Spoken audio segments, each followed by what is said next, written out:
अब ध्यान रखें, हमारा जो यह अध्ययन चल रहा है वो ये है, ना जाने देह सहित ना जाने देह रहित मैं एक ऐसे मनुष्य को जानता हूं जो तीसरे स्वर तो उठा लिया गया।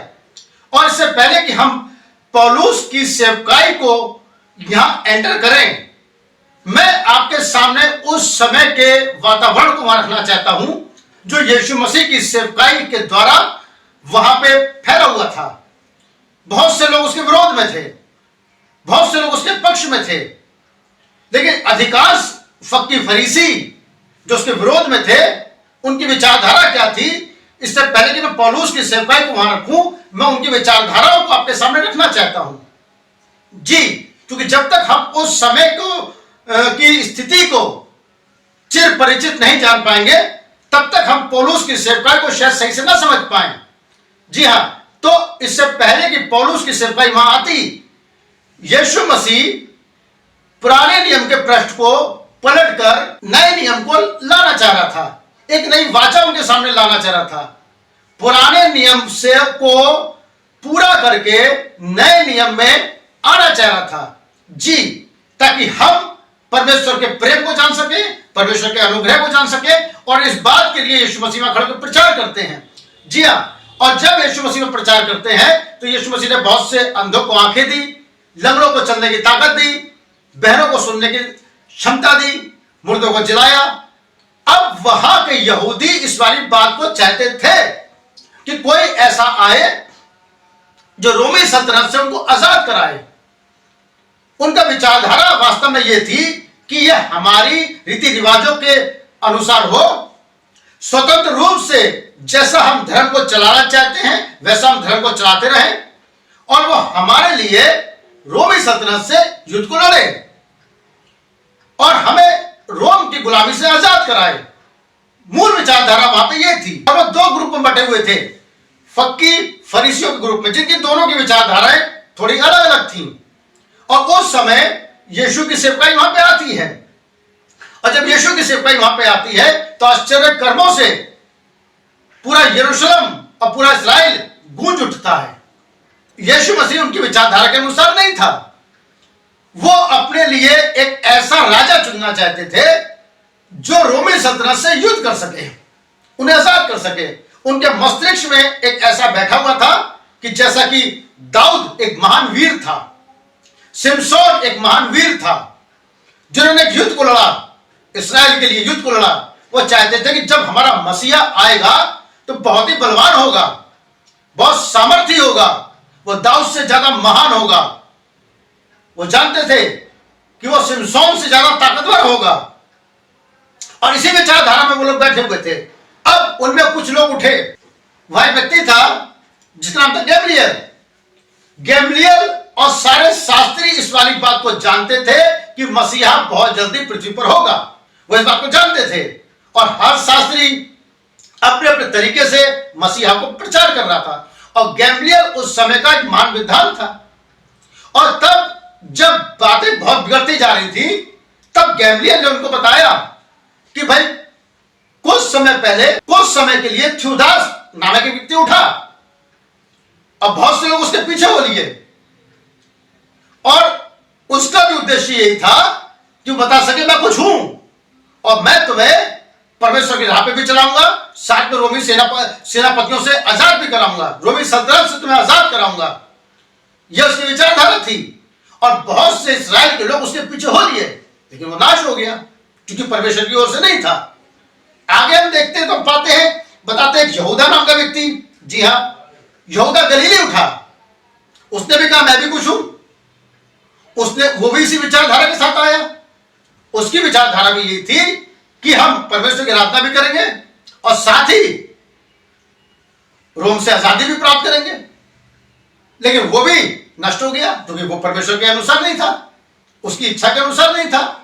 मैं आपको बताना चाहता हूं कि बरअब्बा, उसकी विचारधारा भी यही थी कि रोमी सेनापतियों से, रोमी सल्तनत से उनको आजाद कराए, लेकिन उसमें उसका स्वार्थ छिपा हुआ था। बहुत समय तक यहूदा इस्करियोती ने भी बरअब्बा का साथ दिया। बरअब्बा जो कि अपने स्वार्थ में छिपा हुआ था, केवल लोगों को यह आश्वासन दे रहा था कि मैं रोम से तुम्हें आजाद कराऊंगा। अब वहां के लोग पीड़ित हो चुके थे, एक तो रोम की गुलामी से, दूसरा बरअब्बा के जुल्म से। और जब यहूदा इस्करियोती ने देखा कि यीशु के पास एक विशेष सामर्थ है, भीड़ उसके पीछे चली आ रही है, तब यहूदा इस्करियोती ने सोचा यही वो व्यक्ति हो सकता है जो अपने तरीके से एक दिन हमें आजादी दिला देगा, क्योंकि वो कहता था कि मैं परमेश्वर की ओर से आया हूं, और उसके दावे, उसकी चंगाइयां इस बात को बताती थी कि वास्तव में परमेश्वर का हाथ उसके साथ है। इस बात को यहूदा इस्करियोती समझ गया था, लेकिन उसकी विचारधारा उस तरह से नहीं थी जैसे कि परमेश्वर की योजना हो। उसकी विचारधारा परमेश्वर के विरुद्ध थी। वो अपने तरीके से आजाद कराना चाहता था, और वो समय समय पर यह घोषित करना चाहता था कि यीशु राजा है, यीशु राजा है, यीशु राजा। उसकी यह विचारधारा थी, लेकिन वो गलत थी जी। और तब उस समय के फकीर फरीसी, जैसा कि हमने बताया कि हमारा जो मूल विषय है वो पौलुस पे आकर उठता है कि पौलुस किन परिस्थितियों में वहां था, कैसी कैसी विचारधाराएं वहां चल रही थी, किस तरीके का वातावरण में बना हुआ था, यीशु के विरोध में, चेलों के विरोध में। शास्त्री फरीसी क्या कह रहे थे और धर्म के ज्ञाता क्या कह रहे थे, और दूसरी ओर यीशु की शिक्षा क्या कह रही थी। यीशु के मानने वाले बढ़ते जा रहे थे, शास्त्री फरीसियों का विरोध बढ़ता जा रहा था। तो उस विचारधारा में पौलुस पल के बड़ा हुआ।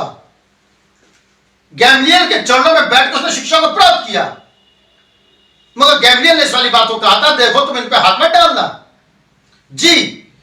अब बात फिर वहीं आती है, यीशु मसीह ने बहुत से आश्चर्य कर्म किए, उनके आश्चर्य कर्मों के विरोध में वो लोग नहीं थे। क्यों? क्योंकि जब यीशु मसीह आश्चर्य कर्म करता था वो इस वाली बात से आनंदित हुए। उन्होंने भी सोचा कि यह व्यक्ति के द्वारा हम कुछ कर सकते हैं। बात वही आती है, जब यीशु मसीह ने उनकी प्रथाओं के प्रहार करना प्रारंभ किया, उनके शब्द के दिन को लेकर के, उनकी विचारधारा को लेकर के, उनके सौंफ और जीरे के दशमांश को लेकर के वो भड़क उठे। उन्होंने सोचा कि यह हमें रोम से तो आजाद करा नहीं रहा है, उल्टा यह हमारे विरुद्ध बरस रहा है, इसलिए यह व्यक्ति को दृश्य से हटाना चाहिए, क्योंकि इसका दृश्य परिणाम हमारे लिए घातक होगा, क्योंकि यह रोम को तो नहीं हटा रहा है, लेकिन हमारी प्रभुता को, हमारी सत्ता को प्रभावित कर रहा है। जो लोग हमारे साथ जुड़े हुए हैं उनसे हमें अलग कर रहा है, और एक अलग ही बात को वहां बता रहा है। अतः उन्होंने सोचा, उनके मस्तिष्क में विचार आया, क्यों ना हम इसको दृश्य से हटा दें, क्योंकि पूरी पब्लिक इसके पीछे जा रही है। उन्होंने सोचा हमारी सत्ता खत्म हो जाएगी। उन परिस्थितियों में पौलुस पलकर बड़ा हो रहा था। पौलुस उन सब चीजों को देखता था, पौलुस उन सब बातों को तुलनात्मक अध्ययन करता था। गैमलियल के विचार उसके दिमाग में बैठे हुए थे, मूसा की शिक्षा उसके दिमाग में बैठी हुई थी। वो यही वाली बात को सोच रहा था कि वास्तव में यीशु और उसके चेलों ने सब्त के दिन को तोड़ा। वो यही सोच रहा था पौलुस भी कि भाई ये अपने आप को परमेश्वर का पुत्र घोषित कर रहा है, क्योंकि यहूदियों से जब उसका वार्तालाप हुआ तो यहूदियों ने क्या कहा, जैसे कि हमने इसमें पढ़ा, हम तुझे इसलिए पथरवा नहीं करते कि तू भले काम करता है, वरन हम तुझे इसलिए पथरवा करते हैं क्योंकि तू मनुष्यों को अपने आप को परमेश्वर घोषित करता है जी। क्यों तू अपने आप को बताने की कोशिश कर रहा है कि तू यहोवा है या यहोवा का बेटा है, क्योंकि तूने ये शब्द बोले पूरी पब्लिक के सामने और हमारे सामने कि मैं और मेरा पिता एक है। यानी कि तू ये कहना चाह रहा है कि वो आग में रहने वाला यहोवा जो हमारे मूसा नबी के आगे चला, आग के खंबे के रूप में लाल सागर को उसने फाड़ दिया, वो तेरा पिता है और तू एक है, तू वही है। तू ये कहने की कोशिश कर रहा है कि यहोवा और मैं एक हूं, जबकि हम जानते हैं कि तू कहां से आया है, हम जानते हैं तू मरियम की औलाद है, हम जानते हैं तू यूसुफ की औलाद है, हम जानते हैं तेरे भाई बहन वहां पे है। वो उस समय वो उन कुर्सी मेजों को दिखा सकते थे जो यीशु मसीह ने अपने बाल्य अवस्था में अपने पिता यूसुफ के साथ बनाई हो। उस समय के वातावरण के हिसाब से यीशु मसीह उनके लिए एक मामूली व्यक्ति था, एक आम व्यक्ति था, जिसको यह तो कहा जा सकता था कि इसके पास कुछ चमत्कारी शक्तियां हैं, लेकिन यह कभी नहीं कहा जा सकता था कि यह परमेश्वर है, क्योंकि यह इनकी विचारधारा के विरुद्ध बात थी। उस विचारधारा के विरुद्ध में पौलुस को वहां खड़ा होना था, उस विचारधारा के विरुद्ध में चेलों को वहां खड़ा होना था। एक बहुत बड़ा संघर्ष था। इसलिए मैं इससे पहले कि पौलुस की सेवकाई को वहां पर रखूं, मैं आपको उस समय के संघर्ष के विषय में अवगत कराना चाहता हूं कि उस समय की क्या स्थिति थी, कैसे शास्त्री फरीसी यीशु पे दोष लगा रहे थे। किस बात के लिए? भले कामों के लिए नहीं, क्योंकि उसने इस बात में आपको कहा हम तुझे भले काम के लिए नहीं, वरन तूने मैसेज अभी प्रचार किया है, मैं और मेरा पिता एक है, इस बात के लिए तू परमेश्वर की निंदा कर रहा है। तो मनुष्य होकर अपने आप को परमेश्वर घोषित कर रहा है। कैसे एक मनुष्य परमेश्वर हो सकता है? यह बात 2000 वर्ष पहले उनके मस्तिष्क में नहीं समा पा रही थी। वो इस विचारधारा से सहमत नहीं थे। वो जानते थे कि हमारा एक महान यहोवा है, अगर वो पर्वत पे पांव रख दे तो पर्वत अग्नि में हो जाता है। वो जानते थे इस वाली बात को कि यहोवा एक महान सामर्थ है, उसके सामने कुछ ठहर नहीं सकता। और ये मामूली व्यक्ति जिसको हम अच्छे से जानते हैं जी, वो इस विचारधारा के विरोध में थे। वो किसी भी रीति पर नहीं समझ पाए कि यीशु मसीह परमेश्वर का पुत्र था, वरन वो इस संदेश के विरोध में थे कि यीशु परमेश्वर का पुत्र है। 2000 वर्ष पहले एक बात उनके लिए हजम ना होने वाली बात थी कि यीशु परमेश्वर का पुत्र है। और आज तक चेले और जितने भी हमारे मिशनरीज हुए, वो इस वाली बात को प्रचार करते आए हैं, यीशु मसीह परमेश्वर का पुत्र, यीशु मसीह परमेश्वर का पुत्र। अब बहुत से लोगों ने इस बात का विश्वास किया, लेकिन आज भी लोग इसका विश्वास नहीं करते, क्योंकि पूरे अलग अलग समाज के हैं। उनके दिमाग में बात नहीं बैठ पाती कि परमेश्वर कैसे एक बेटा पैदा कर सकता है, कैसे एक पुत्र हो सकता है। जी, इसी बात के विरोध में वहां के लोग थे, और यही कारण था कि यीशु को खींच के वो सलीब तक ले गए, क्योंकि तू अपने आप को परमेश्वर घोषित कर रहा है।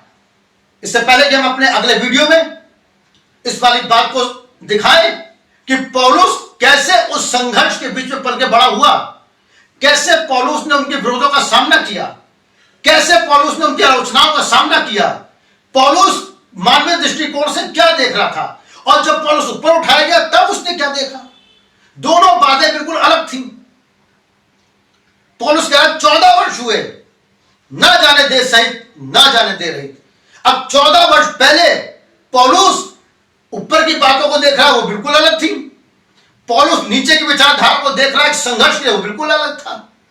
अब पौलुस उस बात को 14 वर्षों तक पौलुस ने प्रचार नहीं किया, लेकिन वो बातें क्या थी यह अपने अगले वीडियो में देखेंगे।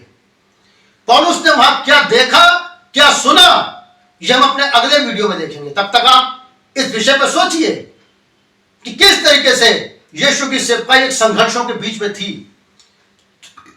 चेलों की सेवकाई एक संघर्षों के बीच में थी। उनके पास दो संघर्ष थे। एक संघर्ष फरीसियों के विरोध का, दूसरा संघर्ष रोम के विरोध का। इन दोनों संघर्षों के बीच में होकर के उन्हें संदेश की सत्यता को प्रचार करना था। संदेश की सत्यता को प्रचार करने के लिए उन्होंने अपने बलिदान को दिए। मेन बात क्या प्रचार करने के लिए कि महान यहोवा जिसे आप पिता के रूप में जानते हो, परमेश्वर के रूप में जानते हो, एक शख्सियत उसकी पुत्र की भी है, जो ना हजम होने वाली बात थी कि परमेश्वर का कोई पुत्र हो सकता है। उनके दिमागों में ये बात नहीं बैठ पा रही थी कि मरियम का बेटा जो शरीर में जन्मा है, यह परमेश्वर कैसे हो सकता है, या परमेश्वर का पुत्र कैसे हो सकता है। आप इन बातों पर विचार करिए। इससे पहले कि मैं अगला वीडियो अपना लेकर के आऊं, पौलुस की सेवकाई को लेकर के आऊं, पौलुस के विषय में बताऊं, ना जाने देश सहित ना जाने देह रहित का हम खुलासा करें। आप इसका अध्ययन करिए। आप देखिए कि यह बात कहां तक सत्य है। क्या वो संघर्ष आज हम होता हुआ देख रहे हैं, यह हम आगे देखेंगे। तब तक आप सबको एक बार फिर जय मसीह की। God bless you. परमेश्वर के वचन में बने रहें और निरंतर आगे बढ़ते रहें, क्योंकि समय निकट है। God bless you.